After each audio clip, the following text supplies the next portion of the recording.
This is section 3.5, number 3. We are working with a system with this as our coefficient matrix.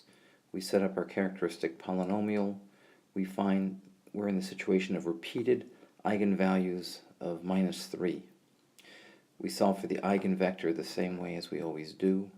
We determine we have a condition that x must equal y, and so the easiest eigenvector to use is 1, 1.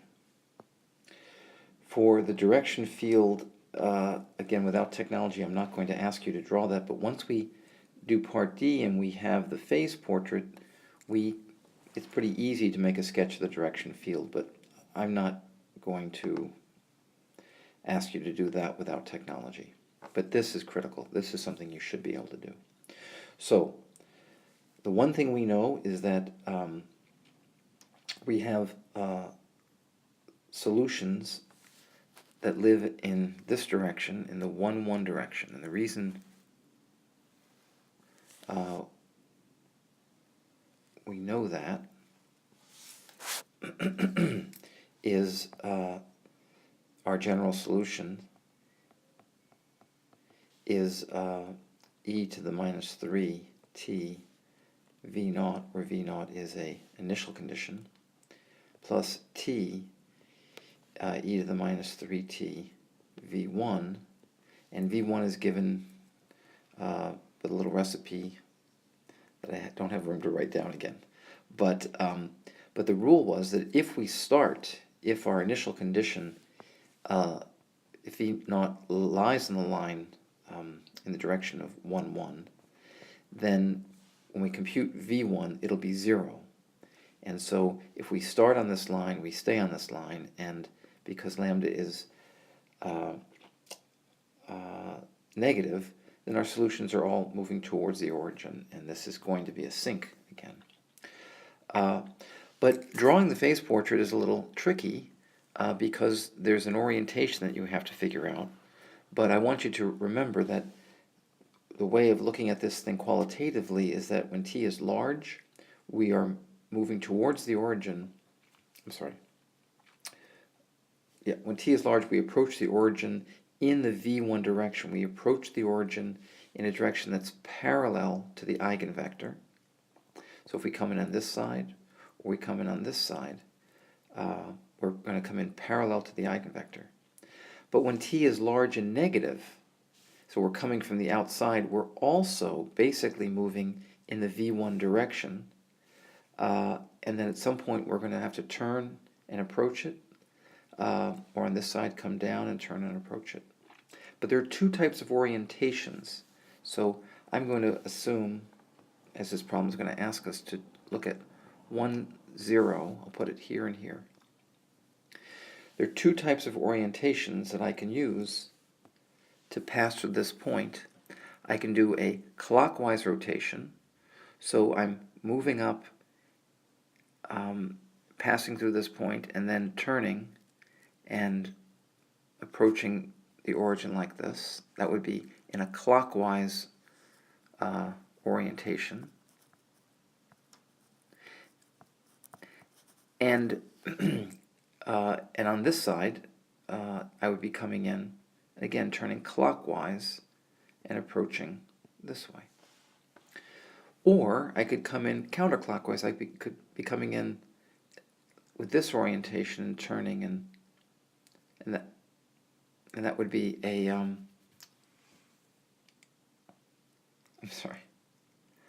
clockwise, clockwise, also clockwise. But still, my orientation is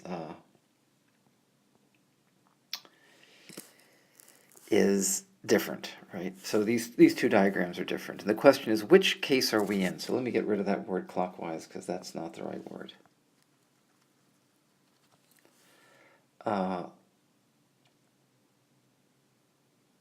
Right. So which orientation are we in? So if I'm in this case, if we're in this case and we're passing through 1, 0, I see that my x direction, I'd be coming down like this. My x direction is negative, but my y direction is also negative. Moving in this direction, and I didn't draw this very well, my x direction, I made it look as if I'm going vertically, but my x direction almost looks as if it's not changing at all, but if it were to be changing, it should be moving in the negative direction. But the y direction certainly should be positive if I'm turning in this fashion. And here the y direction certainly should be negative. When I take my matrix, minus 2 minus 1, 1 minus 4, and multiply it by 1, 0, I suspect I have to get a negative, and I do a negative 2x, a negative 2 for the x component. But it's the y value that's the most telling, and in this case I get a 1 times 1 is 1, and I get a 1 here, which means that my y value at this point should be increasing, right? I should be going up in y as I move to the left in x, so I should have some orientation like this. I didn't quite draw it like that. But that would tell me, that's enough to tell me that this is the situation that we're in. And I can continue filling in, knowing that everything is orienting itself like this. And on this side, like this.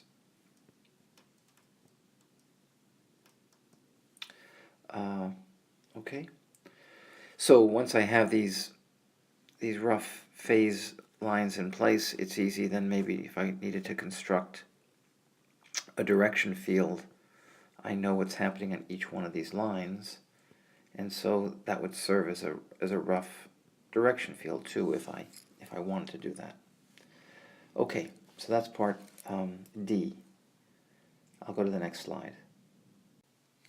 So in part E, we are asked to make a sketch of the x of t and the y of t for the solution curve that passes through 1, 0.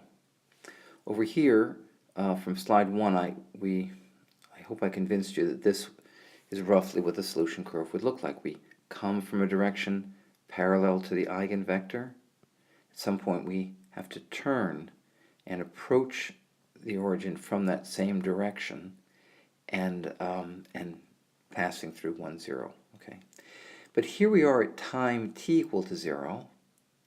And by the way, just to finish this, it means our solution would look like e to the minus 3t 1, 0, because the initial condition is 1, 0, plus t e to the minus 3t, and this is supposed to be v1. Well, the v1 calculation, I am showing you how that is done, and sure enough, a minus lambda I gives us this matrix times the initial condition 1, 0, and we produce a 1, 1. So if I take the x component e to the minus 3t and a t e to the minus 3t, add those together, that's my x, my function in x, and there's no y component here, but there is a y component here, and it's t e to the minus 3t. So I could graph these with my calculator if I'm asking you to make a sketch of x of t and y of t. But it would also be important for you to feel comfortable making a sketch by looking at the solution curve.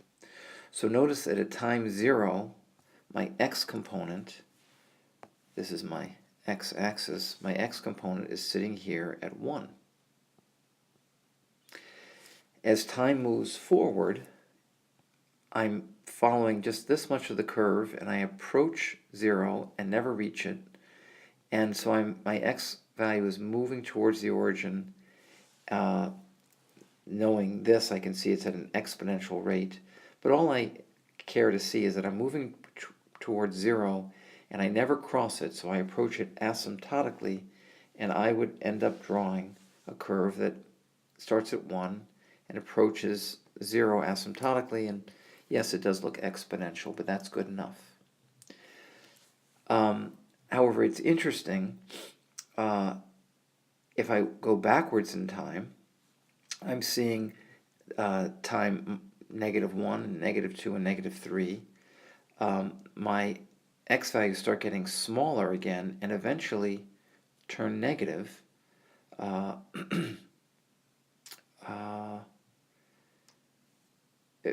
Somewhere, well, as I've drawn it here, I have no way of knowing it. Minus t is equal to -2, but that's just a guess. But at some point, we're going to cross the axis, and this would roughly be, and it'd be good to verify with a calculator that this is roughly the graph of x of t. The y of t at time 0 is at 0, so we can mark that at time 0, I'm at 0. And then the y value gets bigger, bigger, bigger, bigger, and then it goes back down to 0, so we see a little bit of a rise in y, and then again it approaches 0 asymptotically. As I work backwards in y, however, -1, -2, the y values are negative and will remain negative, and so my picture would look something like this. And that's it. Thank you.